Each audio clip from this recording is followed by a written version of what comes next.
Tuesday night's deadly hit and run here in New Britain definitely sending shockwaves throughout this entire community. A really tragic situation unfolding here.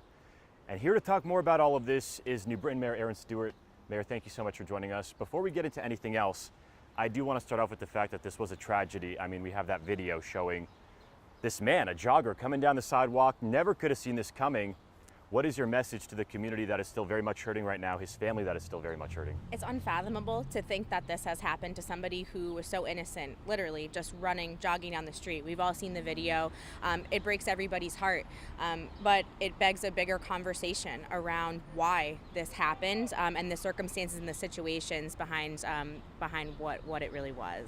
And you just alluded to this, but you were very outspoken on Twitter after this. We do know it was a 17-year-old suspect, one of these people who was arrested 13 times in the last 3.5 years, similar charges on those fronts as well.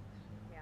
What is your message about the juvenile justice system here in the state of Connecticut? You know, 13 times this young man was arrested in the last 3.5 years and nothing happened to him. He was still allowed to be out driving a vehicle. He was still out committing crimes, and now he took somebody's life because of his bad behavior. There has to be consequences for bad actions and bad behavior. There is no excuse for this, but the Connecticut juvenile justice system is what allowed it. Something has to stop.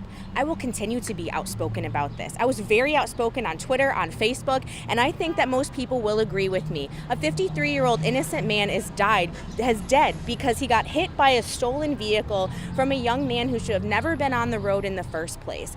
You know, it genuinely upsets me because I don't think that our legislators understand the brevity of the problems that are going on in our state when it comes to juvenile crimes. Our kids know, the ones that are violating the laws, they know what they can get away with. They're very familiar with it. And to think that they don't is naive.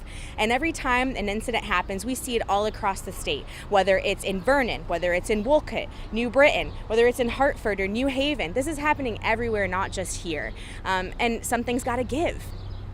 And you mentioned you're not the only one outspoken on this. We did have House Republicans come out yesterday blasting the laws here in Connecticut as well. They're calling for a special session.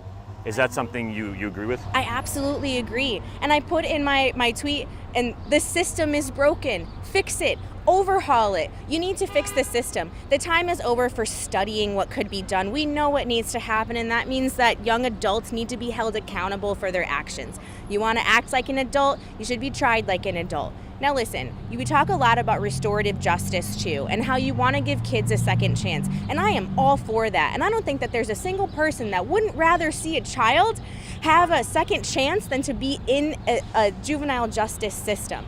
We have those programs in place, but they're failing in certain places, and the state needs to do their part to step up and make sure that they're holding criminals responsible too. And I do want to pull up a statement because we did just speak with somebody, and I want to read some of their quote. Let me get that up real quick. So this is the executive director of the Connecticut Juvenile Justice Alliance, and their goal, according to the website, is to end the criminalization of youth. I want to read her quote in full. It says, "I think the question we should be asking is, instead of making laws more punitive for young people, what can we be doing instead?" And that's really addressing the root cause of the issue, because in no way, shape, or form is the Justice Alliance saying car thefts are okay or somebody passing away because they got hit by a car is okay. But we are saying there are other ways for people to hold themselves accountable and for the system to respond to this. And she was talking about, community-based strategies as well. What's your response to that quote? The system is still broken. I don't think that there's anybody who disagrees that youth should be given a second chance if, there's a way out for them. But we also have to admit that some people are just bad people, and that there needs to be a system in place where they shouldn't be allowed to be driving a car. They shouldn't be allowed to continue committing crimes, especially if they show that it's just time and time and time again. We have restorative justice. We know what it is. However, that needs to be involved with some type of consequence. The problem is that there's no consequences anymore. And what do we teach our kids? No consequences? You wouldn't teach your child that. I'm not teaching my child that. There's not a single person who doesn't teach their child there's consequences to their actions. Why doesn't the justice system have that? That's my question. Somebody died. This is beyond the point of let's talk about it. Change needs to happen. This should have never, ever happened. Yeah, and I think that's a question people are going to be asking moving forward too. I know there's a lot more work to be done on this.